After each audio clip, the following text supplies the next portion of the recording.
예, 안녕하세요. 얼마 전에는 전철을 탔어요. 전철에 노인 경로석 옆에 제가 이렇게 서 있었는데 경로석에 앉아있는 두 분이 야, 나도 저 때는 좋았는데 말이야. 그렇지? 야, 옛날 생각나냐? 이러면서 두 분이 이야기하시더라고요. 저는 가만히 서 있으면서 잠깐 여러 가지 생각을 하게 됐습니다. 우리가 이 세상에 태어나는 데 있어서 태어나는 것도 자기 마음대로 자기가 제어할 수 있는 부분이 아니죠. 우리가 이 세상을 마무리 짓는 것도 자기가 제어해서 나는 몇 세까지 살아야지 이런 것이 안 된다는 얘기입니다. 물론 그것을 자의적으로 자기가 그러한 것을 시도하는 사람도 있지만 그건 행복한 케이스가 아니고 일반적으로 봤을 때는 태어나는 것도 죽는 것도 자기가 제어하는 영역이 아닙니다. 우리가 제어할 수 있는 영역은 현재의 우리 삶이 아닌가 생각이 됩니다. 현재의 삶을 어떻게 컨트롤하느냐에 따라서 나의 미래가 즐거울 수도 있고 아닐 수도 있고, 현재의 삶을 어떻게 생활하느냐에 따라서 오늘이 즐거울 수도 있고 아닐 수도 있고, 이러한 부분 아닐까 싶습니다. 오늘은 시간 관리에 대해서 이야기하는 시간을 갖도록 하겠습니다. 오늘의 학습 목표를 같이 한번 볼까요? 첫째, 시간에 대한 생각을 정리한다. 둘째, 시간 관리를 통해 근면하고 성실한 사람이 되도록 돕는다. 셋째, 시간 관리의 중요성을 인지함으로써 인생에 대한 책임의식을 갖게 한다. 시간은 아침에 일어나면 시간이 주어지죠. 첫 번째입니다. 두 번째는 시간은 일정한 속도로 갑니다. 이것이 느낌에 따라 시간이 빨리 가기도 하고 느리게 가기도 하고 그러한 차이가 있긴 합니다. 그렇지만 시간은 일정한 속도로 가고 있습니다. 그리고 시간은 멈추거나 저축하거나 빌릴 수가 없습니다. 시간을 멈추거나 저축하거나 빌릴 수 있거나 미래로 가거나 과거로 가는 것은 영화에서나 가능한 그러한 부분이겠죠. 셋째, 시절에 따라서 밀도에 따라서 시간을 어떻게 사용하는가에 따라서 그 가치 차이는 완전히 달라집니다.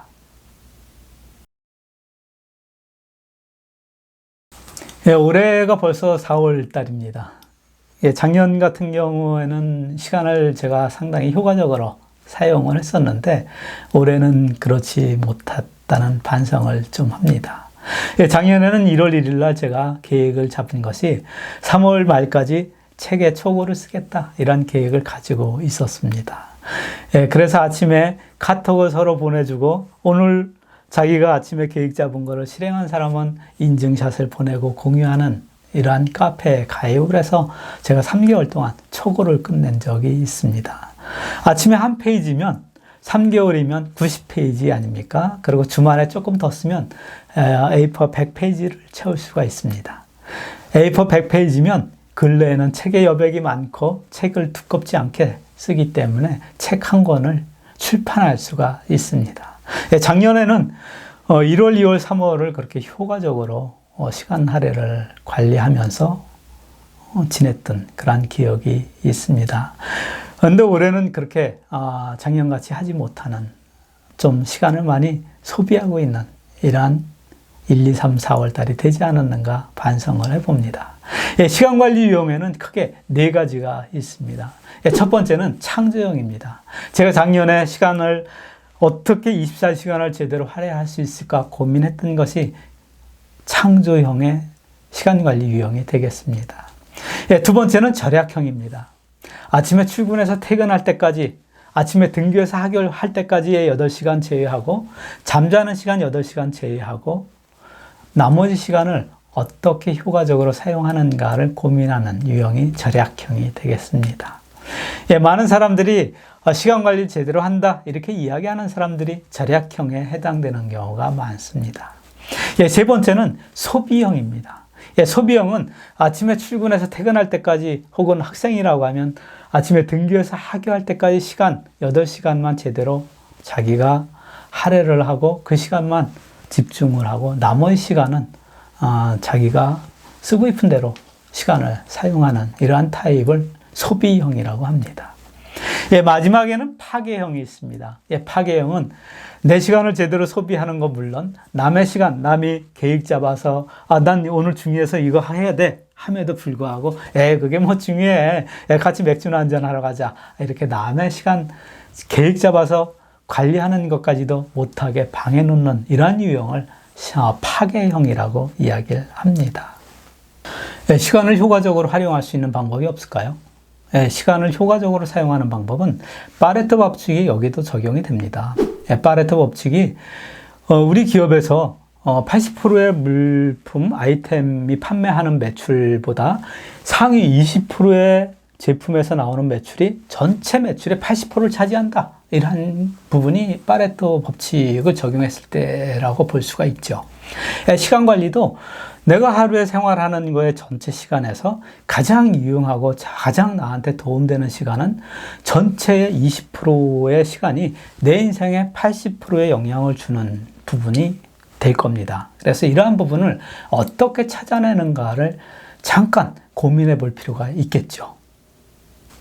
우리가 시간관리 매트리스를 활용한다고 하면 어떤 거를 먼저 우선적으로 일을 해야 되는 게 바람직한지를 결정할 수 있습니다. 급하면서 중요한 것, 첫 번째죠. 이건 뭐 누구나 다 그렇게 실행하고 있을 겁니다. 근데 두 번째가 이제 상당히 쉽지 않은데 이 두 번째로 성패가 많이 나옵니다. 두 번째가 급한 거지만 중요하지 않은 것. 중요하지만 급하지 않은 것하고 어느 걸 먼저 할 거냐죠. 근데 우리는 대부분 중요하지 않지만 급한 거를 먼저 하는 경우가 많습니다. 순서를 바꿔야지 됩니다. 급하지 않지만 중요한 거를 먼저 하십시오. 그 다음에 급하지만 중요하지 않은 일을 세 번째로 하십시오. 마지막에 급하지도 않고 중요하지도 않고 네 번째가 되겠죠. 우리가 아침에 출근을 해서 혹은 퇴근을 하기 전에 혹은 잠자기 전에 내일 일과를 미리 체크를 할 때 어느 거를 먼저 할 거냐의 순서를 정할 때에는 시간관리 매트릭스를 활용하면 상당히 효과적으로 내 시간 관리를 계획할 수 있습니다. 시간 관리를 하는 것을 이제 몸에 익숙하게 하려고 하면 습관화가 되어야 되겠죠. 습관화하는 것은 뭐 우리가 자기계발서 같은 데 보면 뭐 21일 뭐 이렇게 이야기하죠. 근데 사실은 자기가 습관화되는 거는 60일이 조금 넘게 걸린다는 연구 자료들이 있습니다. 즉, 한 달에 20일이라고 보면 그 자기가 어떠한 그 학교에 가서 생활을 하든 직장 생활을 하든 이런 걸로 봤었을 때 하루 20일 정도라고 하면 3개월 정도는 해야지 습관화가 된다. 이렇게 이제 결론 지을 수가 있겠죠. 그래서 지금부터 자기의 시간 관리를 체계적으로 한번 할 수 있는 것을 3개월 도전을 한번 해보시면 어떨까 생각이 됩니다. 두 번째 도전하는 방법은요, 두 가지 타입이 있습니다. 아침에 일어나서 혹은 아침에 학교에 가서 혹은 아침에 회사에 가서 오늘 할 일에 대한 거를 쭉 적어 봅니다. 투두 리스트죠. 투두 리스트를 쭉 적어서 이 중에서 가장 중요한 게 뭐고 급한 게 뭔지, 이 중에서 중요하고 그 다음에 급하지 않은 게 무엇인지, 그 다음에 급하지만 중요하지 않은 게 무엇인지, 그 다음에 급하지도 않고 중요하지 않은 게 무엇인지를 쭉 체크를 한 다음에 자기 오늘 할 일을 쭉 정하는 거죠. 이렇게 하는 방법이 있고 저녁에 하는 방법이 있습니다. 저녁에 내일 할 일을 정하는 겁니다. 이것이 가장 효과적이라고 이야기를 해요. 저녁에 정하면 자기도 모르게 아침에 일어나면 해결안이 아이디어가 떠오르기도 한다. 이렇게 이야기하기도 합니다. 그래서 아침에 하는 것보단 저녁에 하는 게 좋습니다. 이야기하고요. 안 하는 것보단 아침에라도 하는 게 좋습니다를 이야기합니다. 그래서 우리가 이것을 TDL, 투두리스트라고 하는데 오늘부터 투두리스트를 한번 실행에 옮기시면 어떨까 생각을 해봅니다. 감사합니다.